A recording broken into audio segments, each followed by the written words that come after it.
Bulan Ramadan menjadi berkah tersendiri bagi pedagang takjil di kota Lubuk Linggau, seperti pedagang camilan otak-otak ikan misalnya, yang laris manis menjadi buruan warga. Tak hayal jika di bulan puasa ini keuntungan pedagang naik drastis dibanding hari biasanya. Pedagang camilan otak-otak yang berjualan di ruas Jalan Garuda Hitam, Kelurahan Pasar Pemiri, Kota Lubuk Linggau.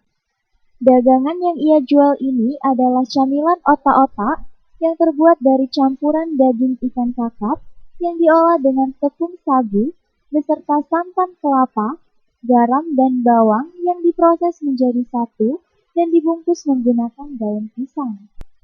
Lewat proses masak dengan cara dipanggang di atas bara api kompor gas selama 5 menit, otak-otak ikan yang hangat dengan tambahan saus pedasnya siap dijual pedagang mulai dari harga Rp5.000 hingga Rp20.000 per paketnya.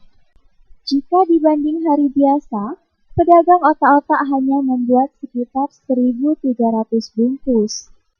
Namun, di bulan Ramadan ini, pedagang camilan otak-otak dalam sehari mampu memproduksi dan menjual sampai habis sebanyak 1.800 bungkus. Tak hayal, selama Ramadan ini, penghasilan pedagang otak-otak ikan menjadi meningkat hingga menghasilkan keuntungan sampai Rp700.000 per harinya. Otak-otak terbuat dari ikan, campur sagu, campur bumbu, terus dibungkus pakai daun. Masaknya lama, Bu? Enggak? 5 menit. Sehari bisa bikin berapa, Bu? 1.800-an. Dibanding hari biasa? Banyak hari biasa 1.300. Ini habis, Bu, per hari? Alhamdulillah habis. Sehari berapa, Bu, dapat untung, Bu? Kira-kira, Bu? Paling 700. Gitu ya. Harapan kita, Bu?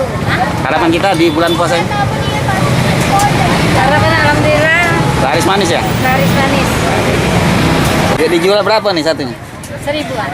Kalau yang paket itu? Dari 5.000 sampai 10, 15, 20. Untuk bumbu sausnya apa itu? Bumbu saus. Ya, saus. Dari es balon. Saus pedas ya? Ya, saus pedas. Tim Liputan Film Pari TV.